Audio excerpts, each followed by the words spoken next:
शैतान की हिकमत अमली।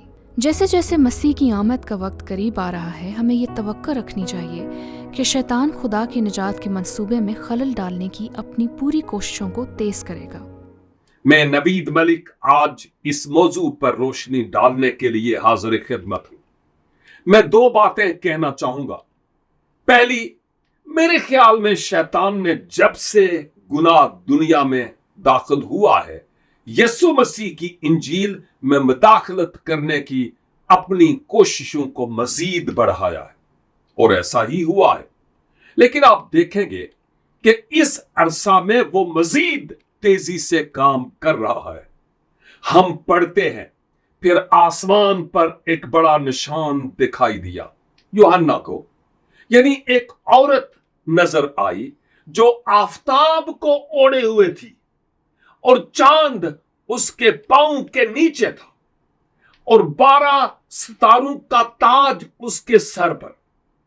अब हमने मुकाशफा की तशरीह के सिलसिला में जिन उसूलों को देखा है, इन में से एक ये है कि जो कुछ हम पढ़ते हैं उसका ताल्लुक इन वाकयात से जोड़ना जो पहले पेश आ चुके हैं, और ये खास अल्फाज यानी सूरज, चांद, सितारे, खास तौर पर 12 हमें यूसुफ की जिंदगी के एक बहुत ही दिलचस्प वाक़े की तरफ ले जाते हैं, जब वो सिर्फ 17 बरस का था और उसने एक ख्वाब देखा, और उस ख्वाब में उसने सूरज और चांद के साथ 11 सितारों को उसके सामने झुकते हुए देखा।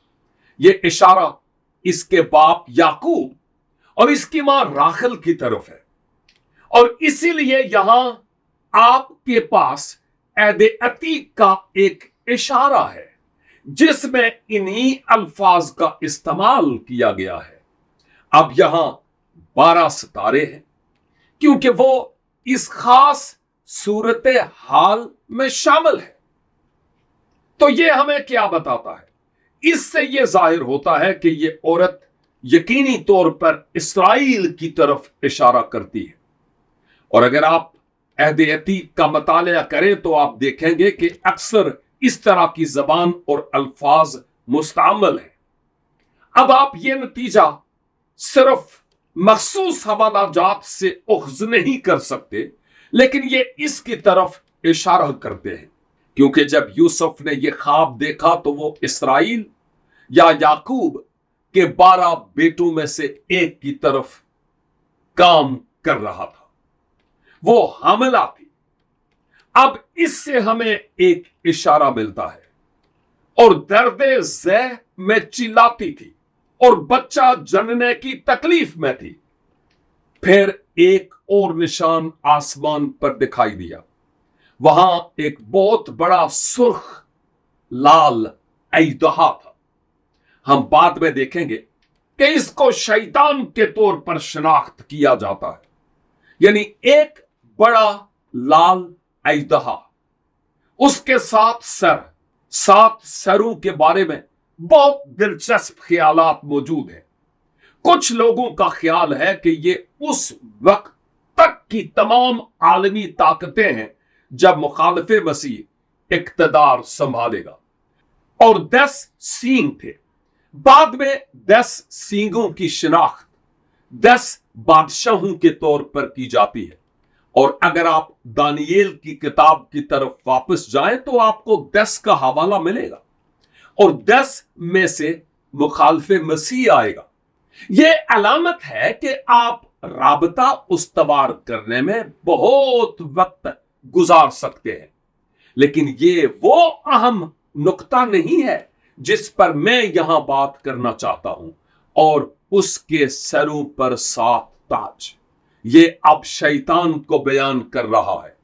सुर्ख अजदहा यानी लाल, और उसकी दुम ने आसमान के तिहाई सितारे खींचकर जमीन पर डाल दिए। बास लोगों का ख्याल है कि इससे मुराद इस हकीकत की तरफ इशारा है कि जब शैतान ने अपना तख्त खुदा के तख्त से ऊंचा बनाने की कोशिश की और नतीजातन उसे आसमान से जमीन पर फेंक दिया गया, तो 1/3 फरिश्ते उसके साथ हो लिए जो बदरूहें कहलाई। ये एक मुमकिना तशरीह है और वो अजदहा उस औरत के आगे जा खड़ा होता है जो जनने को थी, ताकि जब वो जने तो उसके बच्चे को निकल जाए। ये एक बहुत ही अजीब किस्म का बयान है, लेकिन इससे हमें इस हकीकत का अंदाजा होता है कि शैतान कितना शरीर है और वो बेटा जनी। अब फौरी तौर पर अगर हम बाइबल के बारे में थोड़ा बहुत जानते हैं, अगर हम इस्राएल के बारे में कुछ जानते हैं, और अगर हम मरियम के बारे में कुछ जानते हैं, और हम यीशु मसीह के बारे में कुछ जानते हैं, तो हम फौरी तौर पर कहेंगे कि यह यकीनन यीशु मसीह की तरफ इशारा कर रहा है। और वो आगे कहता है, जो लोहे के आसा से सब कौमों पर हुकूमत करेगा। याद है मैंने आपको पहले क्या बताया था? क्या आपको मेरा जुमला याद है?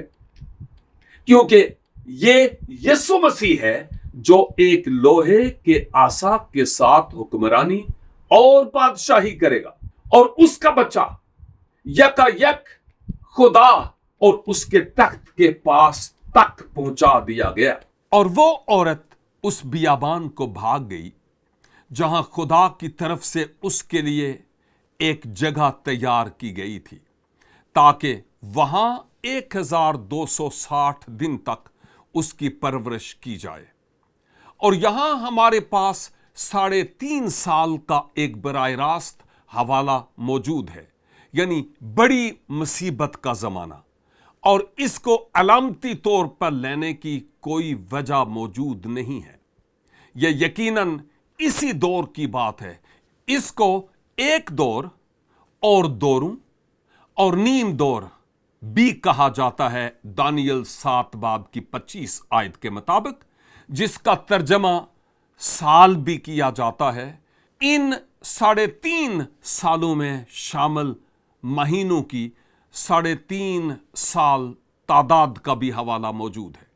लिहाजा ये इस दौर का एक बहुत ही मखसूस इशारा है, और इस हकीकत पर सवाल उठाने के लिए कोई सवाल या वजह नहीं है, क्योंकि ये इसी दौर की बाबत है। फिर आसमान पर लड़ाई हुई। मिकाईल और उसके फरिश्ते अजदहा से लड़ने को निकले। अब हकीकत यह है कि हम नहीं जानते कि फरिश्ते कैसे लड़ते हैं, लेकिन हम ये जानते हैं कि वो लड़ते हैं, वो जंग करते हैं। ये आप दानियेल की किताब में देखते हैं, जब एक फरिश्ता, एक ताकतवर फरिश्ता दानियेल की दुआओं का जवाब पहुंचाने के लिए एक दूसरे बड़े फरिश्ता के खिलाफ जंग कर रहा था, और यह लड़ाई काफी अरसा तक जारी रही। लिहाजा हम जानते हैं कि एक जंग जारी है। वो कैसे लड़ते हैं मैं नहीं जानता, लेकिन हकीकत यह है कि वो लड़ते हैं, वो जंग करते हैं, और अजदहा और उसके फरिश्ते उनसे लड़े, यानी शैतान और उसकी बदरूह हैं, लेकिन गालिब न आए, और इसके बाद आसमान पर उनके लिए जगह न रही। अब यह मुस्तकबिल में पेश आने वाले वाक़े की तरफ इशारा है, और वो बड़ा अजदहा यानी वही पुराना सांप जो अबलीस और शैतान कहलाता है और सारे जहान को गुमराह कर देता है, जमीन पर गिरा दिया गया। यहां अब हम इस कदीम सांप की शिनाख्त को देखते हैं। यह हमें अदन के बाग में वापस ले जाता है, और वो बड़ा अजदहा यानी वही पुराना सांप जो अबलीस और शैतान कहलाता है और सारे जहान को गुमराह कर देता है, जमीन पर गिरा दिया गया। शैतान धोखा देता है। याद रहे यीशु ने इसके बारे में बात की थी कि वो झूठा है, वो झूठों का बाप है, वो सबसे बड़ा धोखाबाज है, और उसके फरिश्ते भी उसके साथ गिरा दिए गए। यहां अब हमारे पास शैतान के मुताल्लिक एक अहम वजाहत है, और खास तौर पर इसराइल के साथ जंग करते हुए या इसराइल का बकिया। हम यकीन रखते हैं कि इसे यहां इस औरत के तौर पर बयान किया गया है जो यीशु मसीह को जन्म दे रही है। अब यह बात जहन में रखें कि यह मुस्तकबिल के बारे में एक पेशन गोई है, जमीन पर बड़ी मुसीबत के इस अजीम दौर के दौरान। लेकिन जिस चीज ने इस जंग का आगाज किया वो पुराने अहदनामा में एक ऐसे दौर तक जाता है जब जाहिरन शैतान को आसमान से निकाल दिया गया था। यह इस तरह नहीं था, बल्कि इसे तख्त से हटा दिया गया और वो अपने साथ अपने चेलों को भी ले गया। इसके पास अब भी ताकत थी और इसे अब भी खुदा तक रसाई हासिल थी, जैसा कि हम अय्यूब की किताब में देखते हैं, जहां वो खुदा के सामने आया और अय्यूब पर इल्जाम लगाया। कुछ लोगों का ख्याल है कि यसाया 14 बाब बयान करता है कि यह जंग नेकी और बदी के दरमियान असल में तब शुरू हुई थी।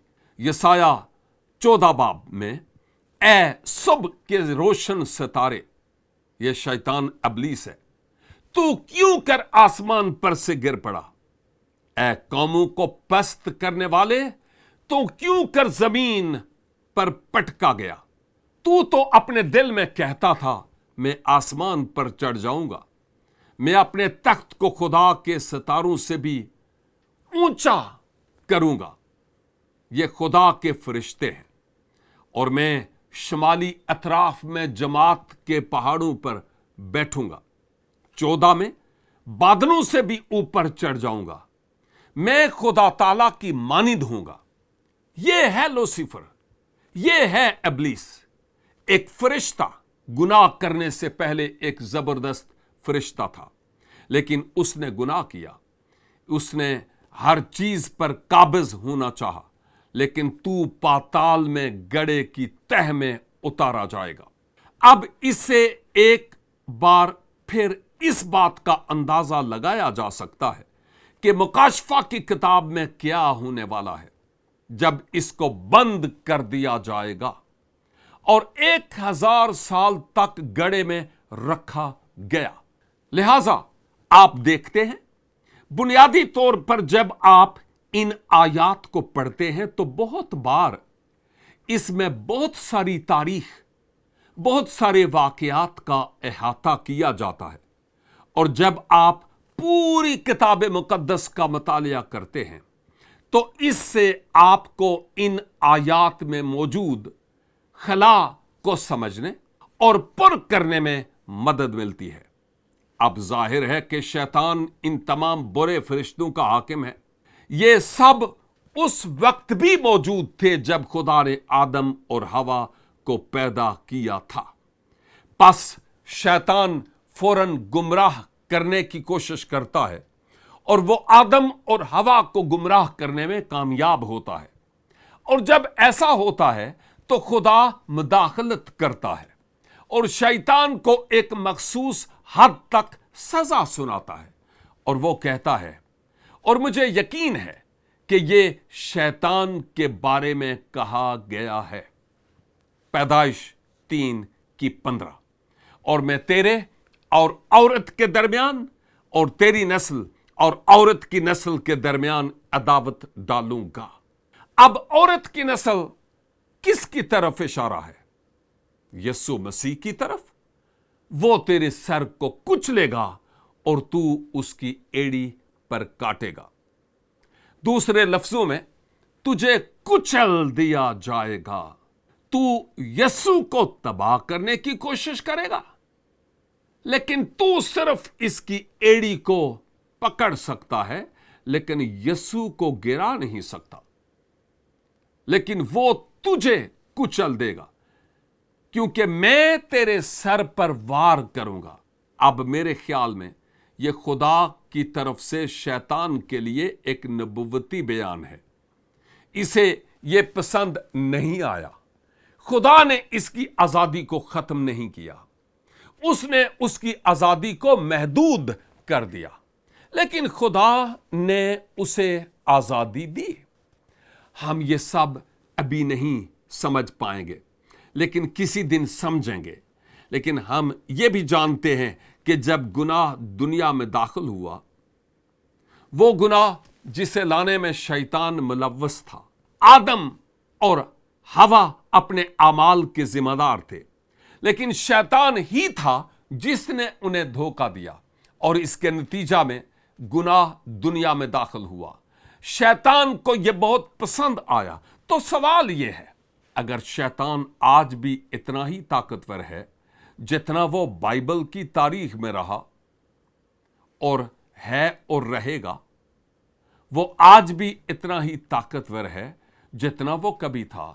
آج مسیحوں کو یہ احساس اعتماد کیوں ہونا چاہیے کہ ہمیں اس کی شیطانی کاوشوں سے شکست تسلیم کرنے کی ضرورت نہیں. ہم مسیح کو جانتے ہیں اور اس کی حفاظت کو بھی. مقدس پطرس پہلا پطرس 5:8 میں فرماتے ہیں، اور جہاں ہم سے کہا بھی گیا کہ ہوشیار رہو. یہ تقریباً 2000 سال پہلے لکھا گیا تھا، لیکن یہ آج بھی ہمارے لیے اہم ہے کیونکہ مسیح ابھی تک نہیں آیا ہے اور ہم فضل کے دور میں جی رہے ہیں. تم ہوشیار اور بیدار رہو.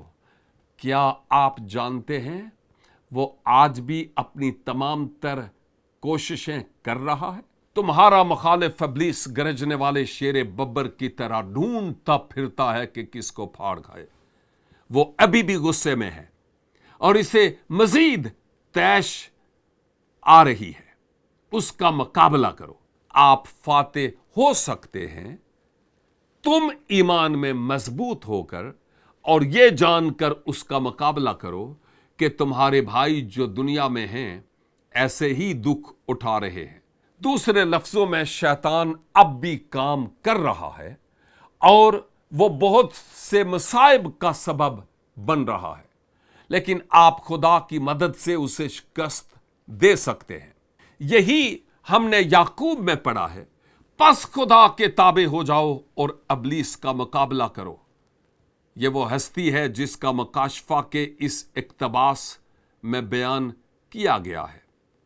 یہ بری شریر شخصیت، پس خدا کے تابع ہو جاؤ اور ابلیس کا مقابلہ کرو تو وہ تم سے بھاگ جائے گا. خدا کے نزدیک جاؤ تو وہ تمہارے نزدیک آئے گا. ہم شیطان پر فتح حاصل کر سکتے ہیں اور افسیوں کا 6 باب اسی بارے میں ہے، جہاں پولس پہلی صدی عیسوی کے ایمانداروں سے کہتا ہے، غرض خداوند میں اور اس کی قدرت کے زور میں مضبوط بنو. وہ شیطان سے زیادہ طاقتور ہے اور ہم اسے یسوع مسیح کے ذریعے جانتے ہیں. خدا کے سب ہتھیار باندھ لو، اور اس کی وضاحت بعد میں اقتباس میں کی گئی ہے علامتی طور پر، تاکہ تم ابلیس کے منصوبوں کے مقابلہ میں قائم رہ سکو. جیسا کہ آپ جانتے ہیں، سچائی کا کمر کس، راست بازی کا بختر، نجات کا خود اور باقی تمام ہتھیار جو رومی سپاہی کی علامت ہے.